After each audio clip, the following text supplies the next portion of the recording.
ৰজা জুবিন গাৰ্গ গুচি গলগৈ। ৰজাৰ ৰাণীৰ সাহস হৈ থিয় দিবনে আপুনি?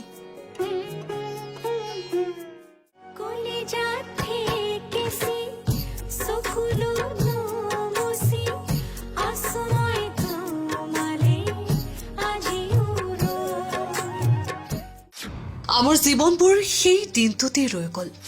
সকলো থান-বান হৈ গল।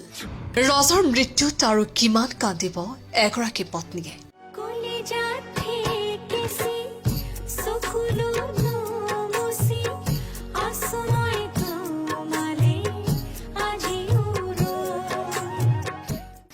গৰিমা শইকীয়াকাৰ্কৰ এতিয়া আৱেগিক পোষ্ট।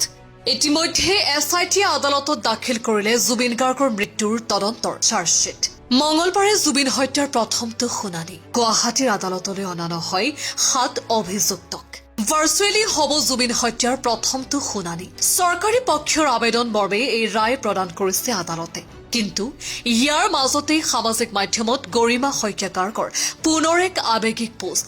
জুবিন গাৰ্গৰ মৃত্যুত জড়িত দোষীক সোনকালে শাস্তি প্ৰদান কৰিবলৈ সামাজিক মাধ্যমত বহু কথাই লিখিলে গৰিমাই। জুবিন গাৰ্গৰ ন্যায়ৰ বাবে প্ৰতিজন অসমীয়াই দাবী কৰি আহিছে ৰজাৰ উচিত ন্যায় লাগে।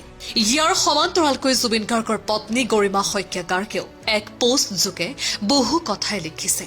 আৱেগিক পোষ্টটোত গৰিমা শইকীয়াকাৰ্কে উল্লেখ কৰিছে, আমাৰ জীৱনবোৰ সেই দিনটোতেই ৰৈ গল।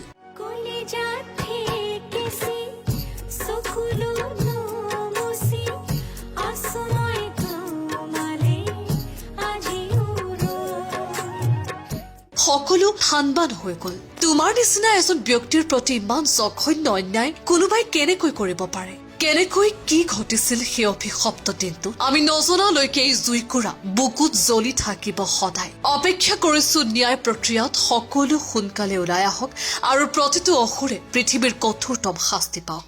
এতিয়া এনেদৰেই স্বামীৰ ন্যায় বিচাৰিছে গৰিমা শইকীয়াকাৰ্কে। অসমৰ ৰজাৰ ন্যায় বিচাৰিছে।